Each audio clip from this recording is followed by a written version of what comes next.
wie bin ich als der absolute Fleischfresser und jeden Abend 500 Gramm Magerquark, wie bin ich zum Veganer geworden, ist natürlich eine sehr interessante Frage. Und die Sache war die, ich wollte die optimale Ernährung, um die maximalen Ergebnisse in puncto mentaler und körperlicher Leistungsfähigkeit. Ja, es war ein ganz egoistisches Ziel. Also ich würde lügen, wenn ich jetzt sagen würde, dass mir die Regenwälder in Brasilien und die Tiere an primärer Stelle am Herzen lagen. So ist es natürlich auch, aber ich war natürlich am Anfang sehr egoistisch motiviert. Das heißt also, für mich war wichtig, wie muss ich mich ernähren, um maximal stark zu werden, Muskelmasse aufzubauen und gleichzeitig meinen Körperfettprozent immer relativ gering zu halten und natürlich aber auch auf Dauer gesund zu sein. Ein ganz einfaches Beispiel, heute Mittag esse ich asiatisch, heute Abend einen großen Salat, ein paar Früchte, ein paar Datteln, ja, dann gehe ich vielleicht noch abends weg, ein Früchtesmoothie, solche Geschichten. Das heißt, es gibt auch keine Mangelerscheinung oder keine Krankheit, die nur Veganer beispielsweise haben. Ne? Das gibt's nicht. Ich bin kerngesund, ich falle auch nicht vom Fleisch. Ja? Das heißt also, ich bin absolut zufrieden mit dem, wie es momentan läuft und ich bin einfach gespannt, wo das Ganze hingeht.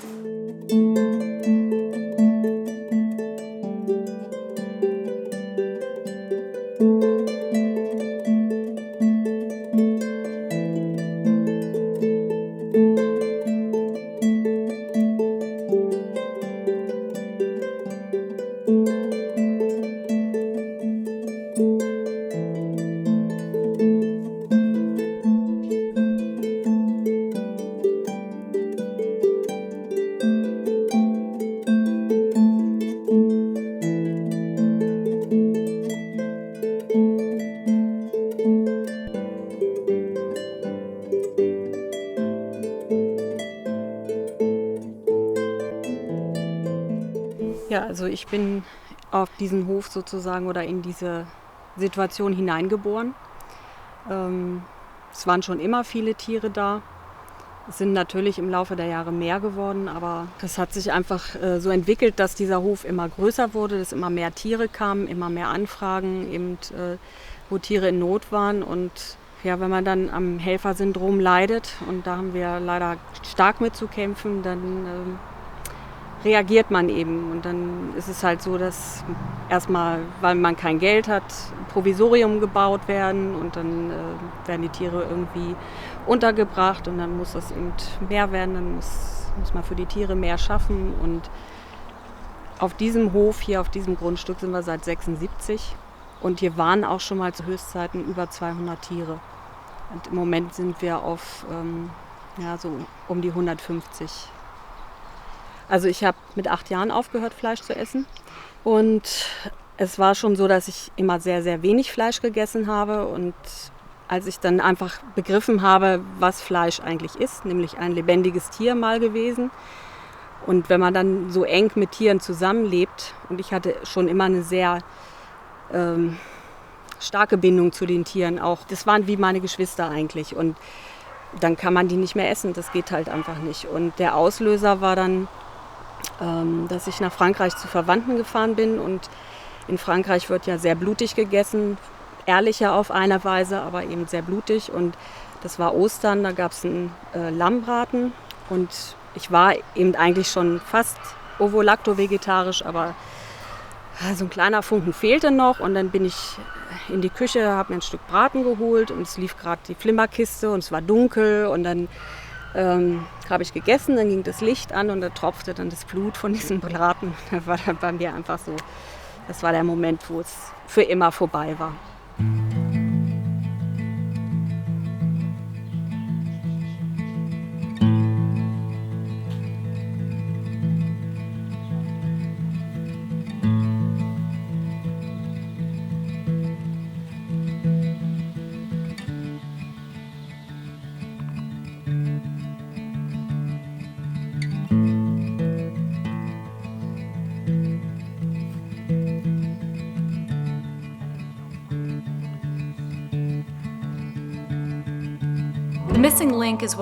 Als fehlendes Bindeglied bezeichne ich die Lücke in unserem Bewusstsein, wenn es um das Verzehren von Tieren geht. Viele Menschen stellen keine Verbindung zwischen dem Fleisch auf ihrem Teller und dem Lebewesen, das es mal war, her. Das gilt vor allem für die Tiere, die unsere Kultur uns gelehrt hat, als essbar einzustufen. Tatsächlich neigen Menschen in fleischessenden Kulturen auf der ganzen Welt dazu, aus Tausenden von möglichen Spezies nur eine Handvoll von Tieren als essbar einzustufen. Die übrigen Tiere erachten sie als nicht essbar und finden einen Verzehr ekelhaft. Obwohl die konsumierten Spezies von Kultur zu Kultur variieren, tendieren Mitglieder aller Kulturen dazu, die eigene Wahl als vernünftig und die anderer Kulturen als unvernünftig, widerlich und abstoßend zu empfinden. Hervorstechend ist jedoch nicht das Vorhandensein von Ekel. Das Empfinden von Ekel ist der Normalfall. Viel auffälliger ist das Nichtvorhandensein von Ekel. Wir empfinden in der Regel keinen Ekel bei der Vorstellung, die traditionell als essbar eingestuften Spezies zu essen. Wir haben gelernt, keine Verbindung zwischen dem Tier und dessen Fleisch oder Körperausscheidungen wie Eier und Milch beim Verzehr herzustellen.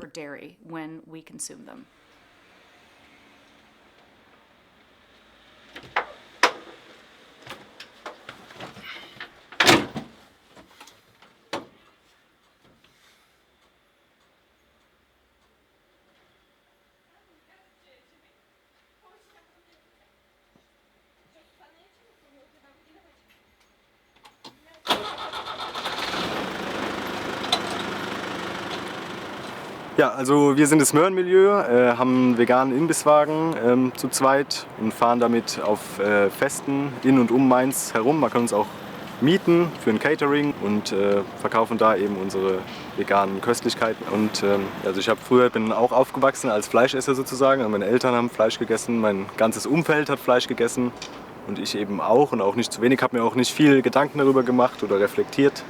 Und dann irgendwann kam so der Zeitpunkt, wo ich halt mich mit Freunden darüber auseinandergesetzt habe, über die Massentierhaltung und so weiter. Habe Dokumentationen geguckt, gibt es ja reichlich auf YouTube. Habe mir dann eine Meinung gebildet und bin dann zum Entschluss gekommen, eben, dass die vegane oder vegetarische Ernährung eine wichtige Alternative ist. Die Idee des Imbisswagens war am Anfang gar nicht vorhanden, sozusagen, sondern wir waren am Anfang zu dritt und wollten es im kleinen Rahmen bei einer Kunstausstellung der FH mal machen und ausprobieren. Und dann nach und nach kam erst die utopische, aufgrund von finanziellen Mitteln auch Idee des Imbisswagens auf. Wir haben dann einfach im Internet gesucht nach einem passenden Auto, das auch verschiedene Auflagen erfüllen muss und so. Da mussten wir uns auch erstmal ein bisschen einarbeiten in den hygienischen Richtlinien und so. Und dann sind wir halt auf den gestoßen, haben uns in ihn verliebt und wollten auch irgendwie keinen anderen mehr. Und wir haben dann unsere Ersparnisse sozusagen zusammengekratzt und uns von ein paar Freunden auch ein bisschen was geliehen. Und zum Glück war der Vorbesitzer dann auch bereit, mit uns zu verhandeln, weil er unsere Idee auch gemocht hat. Und so sind wir dann zu dem Mayo gekommen.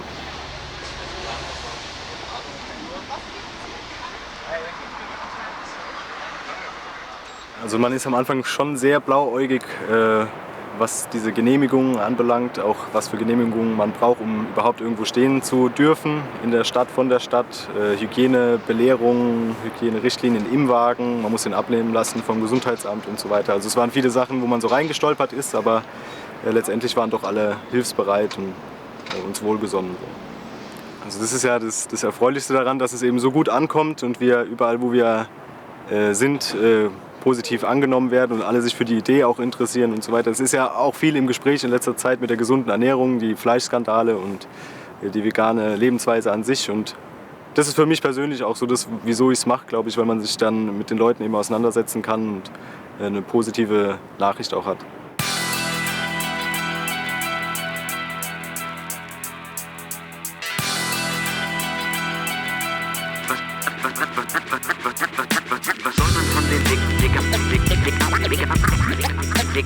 Veganern halten?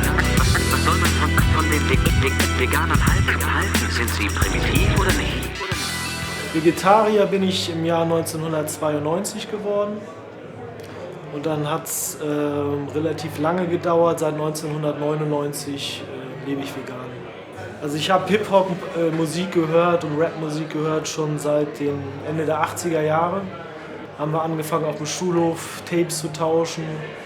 Und ja, da schwappte quasi die erste richtige Rap-Welle rüber und deshalb war Hip-Hop für mich da schon immer schon so ein Wegbegleiter und der politische Aspekt kam so parallel irgendwann da rein. Und als ich dann mich entschlossen habe, vegan zu ernähren und vegan zu leben, war es für mich klar, dass ich diese ganz wichtigen Elemente in meinem Leben zusammenführen wollte. Der Grund, warum ich mich überhaupt mit diesem Mensch-Tier-Verhältnis auseinandergesetzt habe, waren Bilder, die mir begegnet sind, Fernsehbilder, Bilder von Schlachthöfen, Bilder der Massentierhaltung, die mich so wütend gemacht haben, so fassungslos. Ich saß da quasi mit rotem Kopf und wusste gar nicht, was ich damit machen soll. Was soll ich damit anfangen? Die Welt um mich rum lebt so weiter, tut so, als wäre alles normal, als wäre alles in Ordnung und dann sitzt man da mit seiner Wut und zum Glück habe ich dieses Ventil dann gefunden. Und durch dieses Ventil bin ich dann auf einen Haufen anderer Leute gestoßen, die mir gezeigt haben, mit mir ist nicht alles falsch, sondern da ist irgendwas dran so und es gibt noch mehr, die das genauso sehen. Was auch für mich wichtig ist, weil ich selber weiß, wie es war, als ich mich dem Thema annäherte und dieses Gefühl hatte, ich stehe alleine damit, freue ich mich, dass ich von ganz vielen Menschen eben Feedback bekomme, dass sie, wenn sie nicht in einem sozialen Umfeld sind, wo sie da gestützt werden, dass sie auch durch die Musik Kraft tanken und merken, ja, wir sind auf dem richtigen Weg, so, das ist richtig. Und das motiviert mich natürlich auch, weiterzumachen. Zurecht mit dieser Mordmaschinerie, sie funktioniert perfekt, klar, es geht um den Profit, doch ich stelle mich dazwischen, weil ich jedes Leben liebe. Vegane Revolution ist unser Traumweg und Ziel, die Mehrheit schläft fest, überlebt nicht viel. Frieden ist was anderes als der Konsum von tierleichen Teilen, das hat mehr mit Krieg zu tun.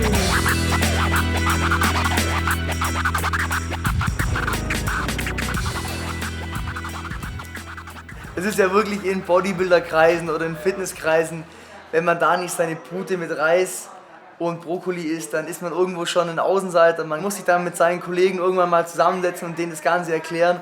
Und es geht immer durch diese Stufen durch. Das heißt, zuerst wird es ins Lächerliche gezogen, dann ist man aber doch interessiert. Und wenn man doch wissen, hey, wie sieht es denn aus, dann sieht man ja die Resultate, die bei mir kommen, dass ich fitter bin, dass ich einfach mehr Power habe. Und dann gibt es aber trotzdem natürlich die Leute, die einfach immer noch da stumpf bleiben und sagen, hey, ich ziehe mein Ding durch, ja, ich esse trotzdem meine Pferdewurst und meine Rindersalami und hau mir trotzdem meinen Schweinespeck rein.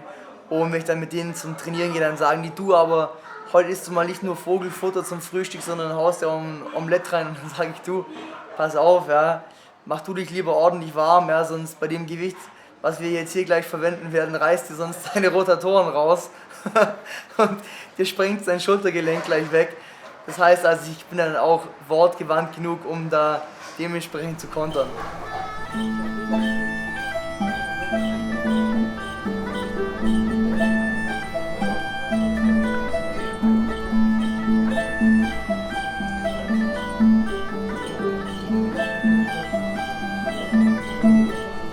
Meine Geschäftspartnerin und ich sitzen hier im Saale der edlen Ritter in der Schenke Zauberkessel. Diese Mittelalterszene ist ja in aller Munde, überall finden Märkte statt und insofern haben wir uns gedacht, das gastronomisch zu nutzen könnte eine tolle Sache sein. Und kamen auf die Idee, das Ganze mal anders zu gestalten und nicht die großen Keulen schwingen, wie es in den Hollywood-Filmen gezeigt wird, sondern die Szene eher darzustellen, wie es wirklich war. Und nach unseren Erkenntnissen ist es also keineswegs so gewesen, dass man also nur Fleisch gegessen hat und in diesem Übermaß, sondern wir verkörpern eher das Volk als den Adel.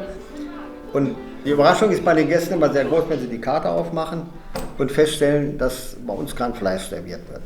Und da ist oft seitens der mehr männlichen Welt ein bisschen Skepsis da und ja, schmeckt das denn auch und so weiter. Aber dann wird trotzdem bestellt und wenn die dann gegessen haben, sind die alle so begeistert. Und wir haben also ganz viele Stammgäste mittlerweile, die auch nur für das Essen herkommen. Das sind wie gesagt Normalesser, die zu Hause ihr Fleisch essen, in anderen Gaststätten auch, aber eigens für unser Essen hierher kommen.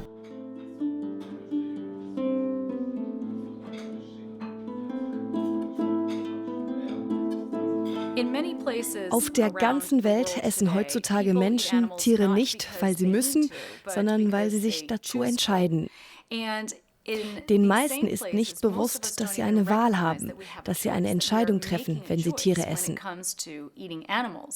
Das liegt an einem unsichtbaren Glaubenssystem, welches uns darauf konditioniert hat, bestimmte Tiere zu essen. Und dieses Glaubenssystem nenne ich Karnismus. Tatsächlich achten die meisten Menschen Tiere und wollen nicht, dass sie leiden. Fakt ist, dass die Grundwerte der meisten Menschen die Grundsätze oder Lehre des Karnismus nicht unterstützen.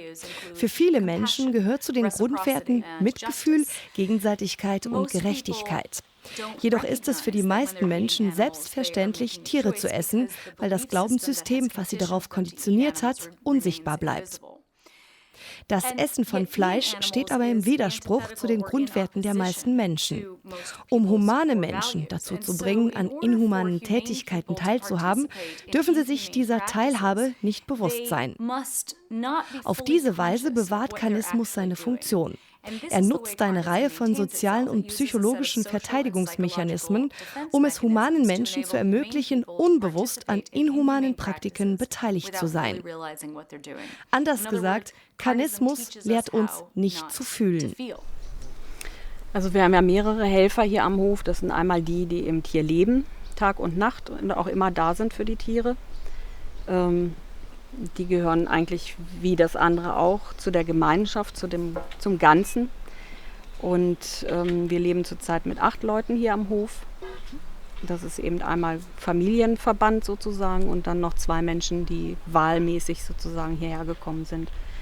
Und dann gibt es eben auch noch Menschen, die stundenweise einfach mal herkommen, zum Beispiel Katzen streicheln, weil das ist eine Arbeit, wo man bei jetzt im Moment 45 Katzen eben nicht immer hinterherkommt. Und es gibt Katzen, die sind sehr fordernd und liebesbedürftig und andere, die sagen, du kannst mich mal, ist mir völlig egal, ob du hier rumrennst oder nicht. Das ist schon auch eine schöne Arbeit, wird oft unterschätzt. Dann gucken einen die Leute an, wenn man sagt, ja, du kannst Katzen streicheln, dann, ich wollte aber was tun. Aber das ist was tun. Oder ja, Menschen, die einfach herkommen und Katzenklos waschen einmal im Monat oder irgendwie im Katzenhaus mal wischen oder auch mal jemand, der Stall mit ausmistet oder so. Das gibt es auf jeden Fall und ist auch eine tolle Sache. Muss natürlich auch immer alles in einem Rahmen sein, wo man sagt, es stört den Routinealltag nicht.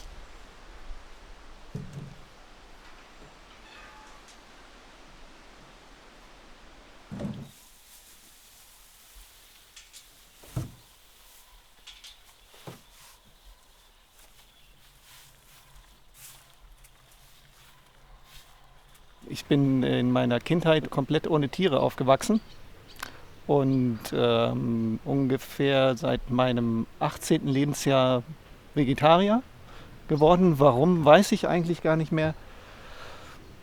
Meine Eltern haben irgendwann angefangen, Bio einzukaufen und dann war das halt irgendwann so weit, dass ich halt vegetarisch gelebt habe, in der Familie auch. Und dann bin ich hier irgendwann in die Gegend gekommen und habe bei einem Biobauern gearbeitet. Und dann habe ich in Walsrode irgendwann Manuela bei einem Tanzkurs kennengelernt.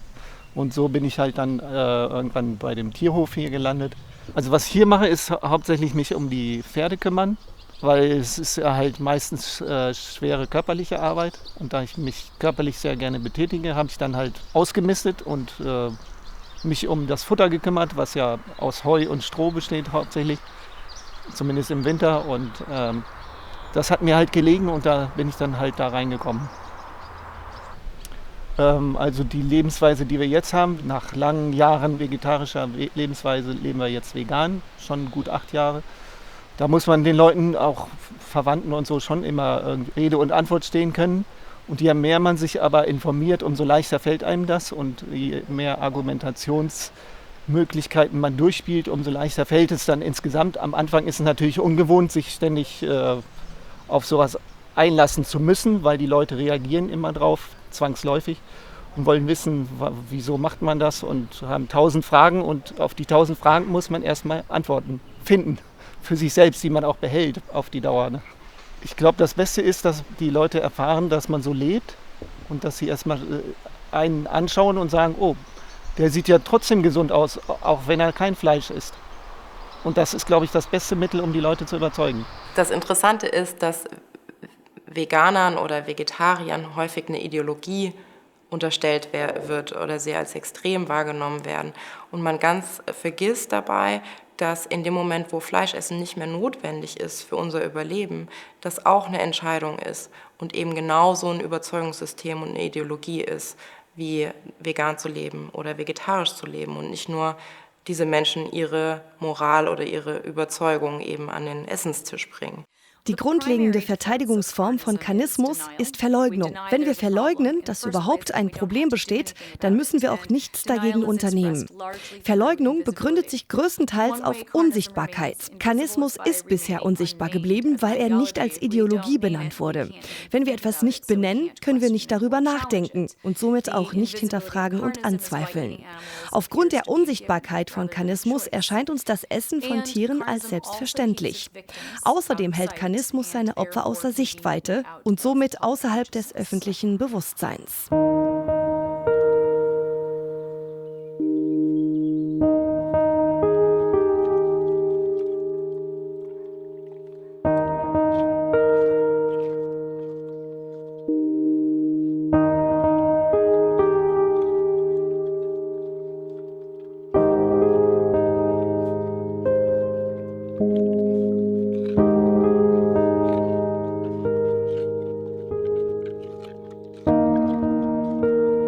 Schweine sehen ja grundsätzlich eigentlich in der Regel nie Sonnenlicht. Die kommen von einem Stall in den anderen und fertig. Mittlerweile wird sie ja schon so gebaut in Etagen, dass auf derselben Fläche es 5-, 6-fache an Tiere halten können wie normal, damit sie mehr gewinnen und Profit machen. Und wenn Schweine jetzt nicht mehr in ihrer gewohnten Umgebung sind oder überhaupt Rinder, Bullen, Kälber, dann sind die komisch drauf, die werden nervös und ängstlich. Und dann wollen die auch zum Beispiel, wenn die angeliefert werden im Schlachthof, wollen die auch nicht vom Wagen. Ja, und dann werden die dann an den Ohren gezogen vom Wagen, die werden mit Viehtreibern getrieben, sprich mit Stromschlägen. Die werden getreten und. Also die Fantasie ist da sehr breit und was man sich da vorstellen kann, das kann auch passieren und wird auch passieren und passiert auch.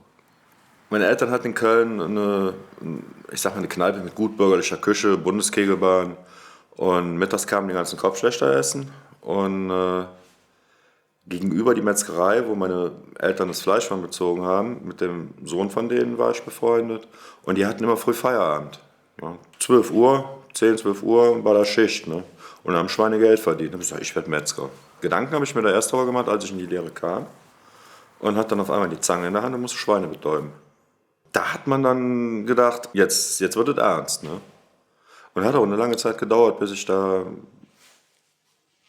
einfach hingegangen bin und habe das gemacht. Normalerweise habe ich mich dann gedrückt, aber nach einem halben Jahr war das eigentlich normal.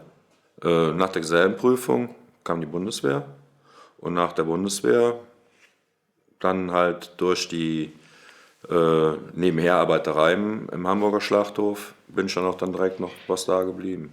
Danach war ich ganz kurz in Köln und dann war Ende.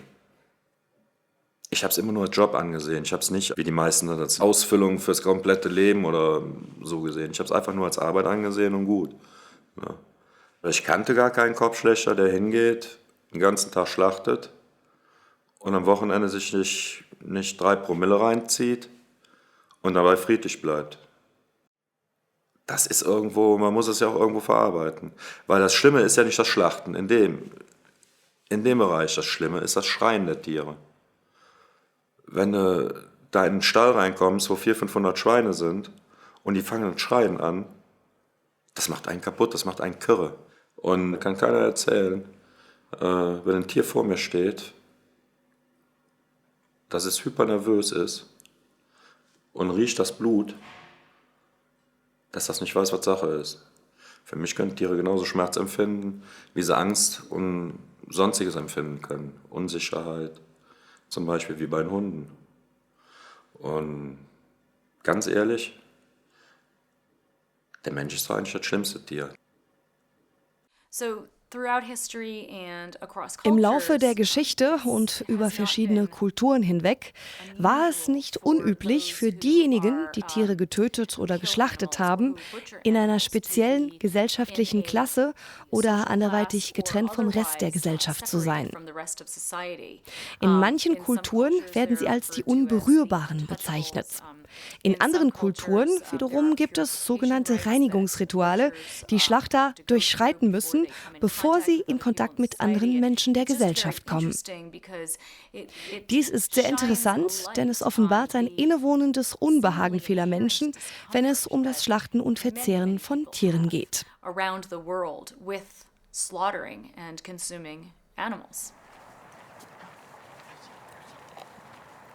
Das Allerschlimmste war damals auf dem Hamburger Schlachthof beim Abladen von Bullen. Wollte ein Bulle nicht aus dem Wagen. Großes Tier, dem konnte man die Panik schon ansehen. Der hat schon den Kopf runtergemacht und hat das da verteidigt, weil er einfach nicht raus wollte. Dann haben sie ein Seil um die Hörner, einen Hoftrakt dran, das sind so kleine Mini-Bagger. Und haben den dann da rausgezogen. Erst ist er in die Knie gegangen, dann hat er sich die Knochen gebrochen. Ich denke mal, beide Vorderläufe waren gebrochen. Und nachher ist die Haut von den Hörnern zusammen, also gerissen, sag ich mal. Die Hörner sind dann nach vorne gekommen. Das war so das Schlimmste, was ich überhaupt gesehen habe. Wo ich auch gedacht habe, meine Fresse, das darf doch wohl nicht wahr sein. Und das war circa eine Woche, bevor ich aufgehört habe. Da hatte ich schon erstmal mit dem Gedanken gespielt, wo ich gesagt habe, nee, also bis hierhin, irgendwo muss auch mal gut sein. Der Arbeitsverlauf war folgendermaßen: Kälber kam rein, das blökte und dann guckte ich mal runter und dann kullerten die Tränen runter. Und dann habe ich dann nachgedacht und dann habe ich dann an den Bullen gedacht. Und habe dann gedacht, so, das war dann jetzt kannst du nicht mehr. Und das ist mir auch sehr lange hinterhergelaufen. Ich habe dann Schussapparat in der Luft abgeschossen, im Gehen Ölschürze ausgezogen, den Köcher mit den Messern ausgezogen, im Gehen alles abgegeben und dann gesagt, schickt mir Papiere zu, das war ein Schuss.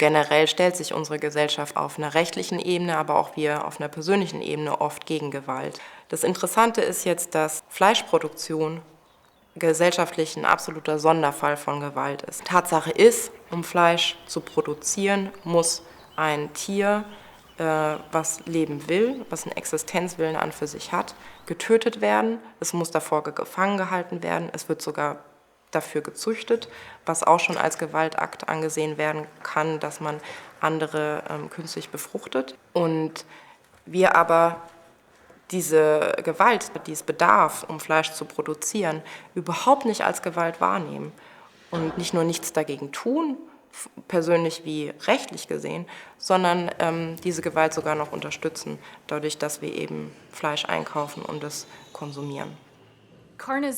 Karnismus ist eine unsichtbare Ideologie oder ein unsichtbares Glaubenssystem. Es ist dominant, das bedeutet, es ist tief verwurzelt, formt Normen, Gesetze, Glauben und Verhalten. Und es ist außerdem eine gewaltsame Ideologie. Sie ist geradezu durchzogen von Gewalt. Was Karnismus tut, ist uns zu lehren, nicht zu fühlen. Wenn wir in dieses dominante System hineingeboren werden, ist es unausweichlich, dass wir dessen Logik als unsere eigene übernehmen. Wir verinnerlichen Karnismus. Wir lernen die Welt durch die Brille des Karnismus zu betrachten.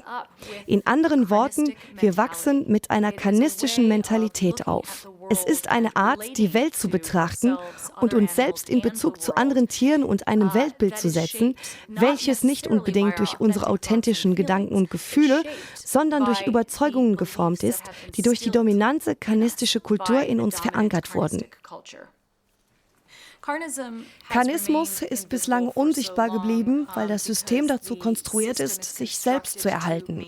Das System würde nicht weiter gedeihen und würde nicht existieren, wenn es sich nicht vor dem prüfenden Blick der Öffentlichkeit versteckt hielte. Es wird sogar gezielter Aufwand betrieben, um die Unsichtbarkeit des Kanismus zu erhalten. Das kann man am Beispiel der sogenannten ADGAG-Gesetze in den USA sehen. Dabei handelt es sich um Gesetzgebung, die geschaffen wurde, um die kanistische Industrie vor Untersuchungen und Transparenz zu schützen.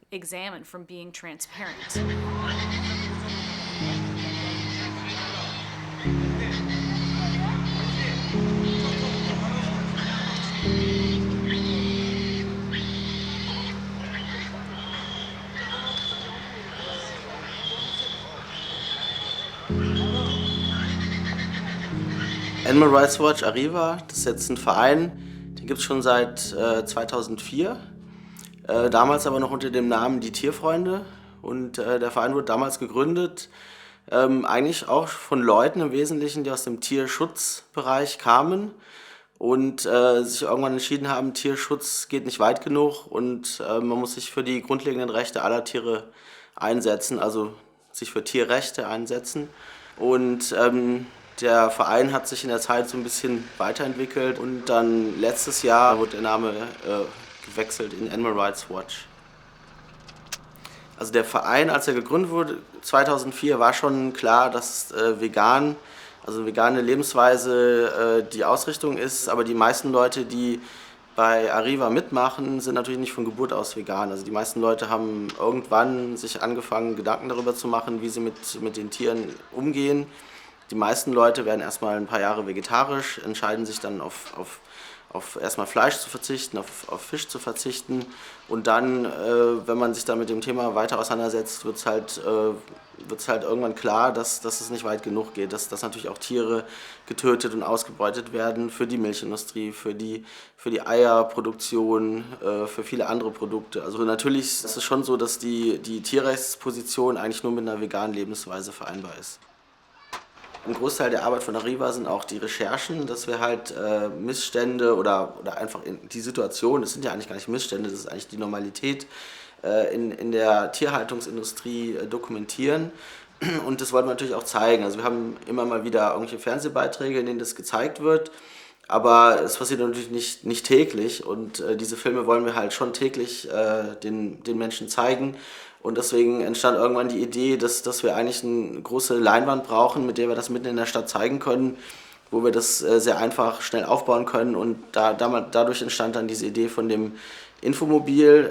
Das Infomobil, das wir jetzt haben, ist schon die zweite Generation. Das ist die erste Version, die war noch ein bisschen spartanischer ausgestattet. Heute ist es eigentlich relativ gut. Wir haben so eine Rückprojektionsleinwand in einem Transporter hinten und in dem Auto steht ein Generator, Lautsprecheranlage, ein Beamer und wir können dann eigentlich innerhalb von wenigen Minuten das aufbauen und in der Stadt die Filme zeigen.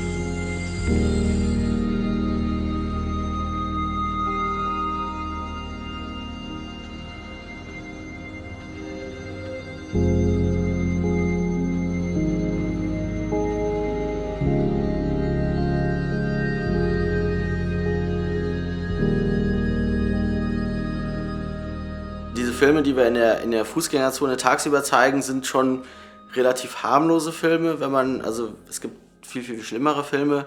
Also wir wollen ja auch nicht die Leute unbedingt abschrecken oder total schockieren, wir wollen sie zum Nachdenken bringen. Also wir wollen die Realität zeigen, so wie sie in den Schlachthöfen, wie sie in den Mastbetrieben, wie sie in den fleischverarbeitenden Betrieben heutzutage stattfindet. Und es ist halt viel einfacher, mit den Menschen drüber zu reden, wenn sie das einfach auf einer Leinwand sehen, wenn sie hören, wie die Schweine schreien, bevor sie geschlachtet werden. Und dann gibt es ja ganz viele Leute, die bleiben dann stehen und sind ganz entsetzt und sagen, oh, das müsste verboten werden. Und wenn wir dann sagen, ja, aber dann kann es kein Fleisch mehr geben, dann denken die meisten Leute immer erst, das sind irgendwelche Extremsituationen, die wir zeigen. Aber das ist eigentlich die Normalität. Wir haben ganz gezielt auch Filme aus kleinen Bio-Bauernhöfen, aus speziellen Bio-Schlachthöfen, weil ja viele Leute immer denken, ja, wenn ich Biofleisch kaufe, dann ist alles viel, viel besser. Aber auf dem Bio-Bauernhof, da werden die Tiere genauso getötet, da leben sie vielleicht ein klein bisschen länger.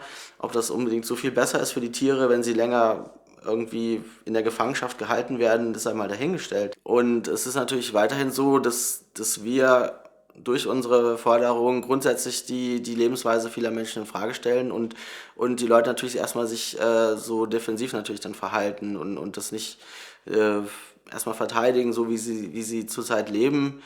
Deswegen denke ich nicht, dass es unbedingt einfacher geworden ist. Also ich denke, es ist einfacher geworden, mit Leuten über die vegane Lebensweise zu reden, weil die Leute sich was darunter vorstellen können.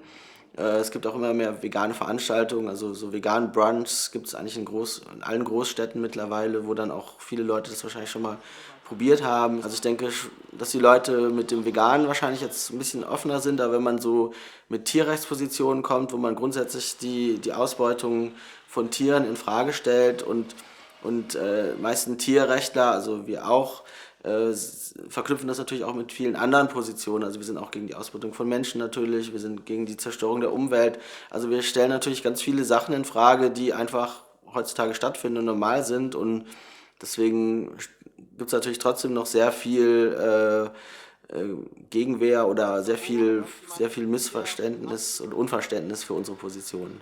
Das, was wir essen, ist ja nicht nur reine Nahrungsaufnahme, sondern gerade eben Körperteile und Ausscheidung von Tieren zu essen, ist eben Teil einer kulturellen Praxis. Die ist Teil unserer Kultur und ist dadurch auch geknüpft und gekoppelt an Überzeugungen. Das Interessante ist jetzt, dass eben Personen, die von dieser kulturellen Praxis abweichen, nicht akzeptiert werden, sondern erstmal angegangen werden, spricht dafür, dass es ein dominantes und vor allem auch gewalttätiges Überzeugungssystem ist. Also wenn es ein friedfertiges wäre, könnte ich sagen, okay, wir machen das so und ihr macht das so. So ist es aber nicht. Für Fleisch muss getötet werden. Tiere werden sehr, sehr schlecht behandelt, wenn sie als Nutztiere gehalten werden. Auch viele andere Tiere wie Haustiere oder Zootiere werden massivst missbraucht und schlecht behandelt und wir nehmen das überhaupt nicht wahr. Die Frage ist, warum wenden sich gutmütige Menschen von der Realität des Karnismus, von den Schrecken des Karnismus ab? Die Antwort darauf lautet, weil es zum einen sehr schmerzhaft ist, die Wahrheit zu sehen. Die Wahrheit tut weh und meist wollen wir Schmerzen vermeiden. Außerdem wenden sich Menschen ab, weil unsere Kultur, so wie alle fleischessende Kulturen, es den Menschen leicht macht, sich abzuwenden. Produzenten wollen, dass Menschen sich abwenden. Sie investieren viel Zeit und Geld in die Vermarktung ihrer Produkte, damit die Menschen das Gefühl haben können, mit gutem Gewissen karnistische Produkte zu kaufen. Es gibt eine Art stillschweigenden Vertrag zwischen Produzent und Konsument, welcher lautet: Sehe nicht Böses, höre nicht Böses, sage nicht Böses.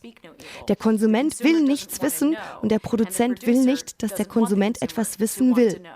Tatsächlich streben Menschen aber nach Authentizität. Die meisten Menschen möchten authentisch leben und ein Leben führen, bei dem sie ein gutes Gefühl haben können.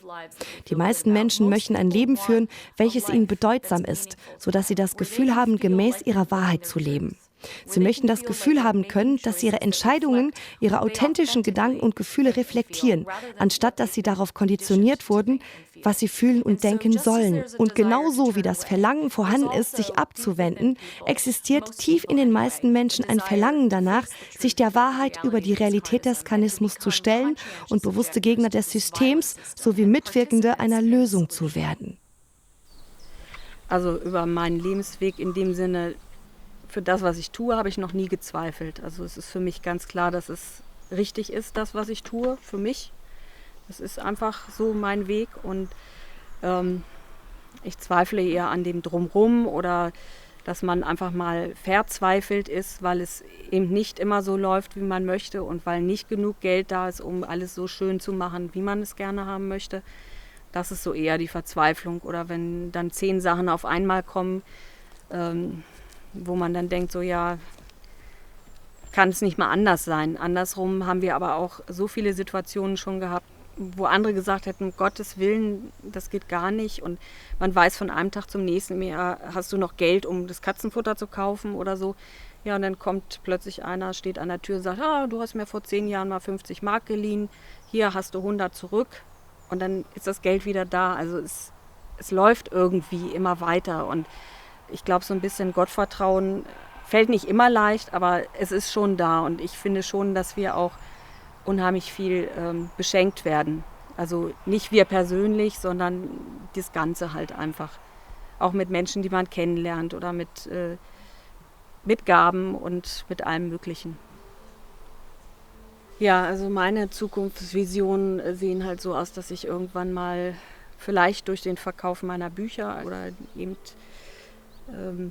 die Schriftstellerei wirklich so viel Geld verdienen kann, dass ich den Hof komplett finanzieren kann. Und eine ganz große Endversion ist ja einfach nur, dass die Menschen ihr Herz öffnen sollen. Das finde ich eine ganz wichtige Sache. Die kann ich immer nur rausposaunen. Und wenn man sein Herz öffnet und Mitgefühl entwickelt, dann werden viele Dinge einfach klarer und dann kann das so, wie es jetzt läuft, nicht mehr weiterlaufen. Menschen sind von Natur aus mitfühlend. Es gibt Forschungen, die nun beweisen, dass wir eine grundlegende Veranlagung haben, Empathie zu empfinden. Empathie ist unser natürlicher Zustand.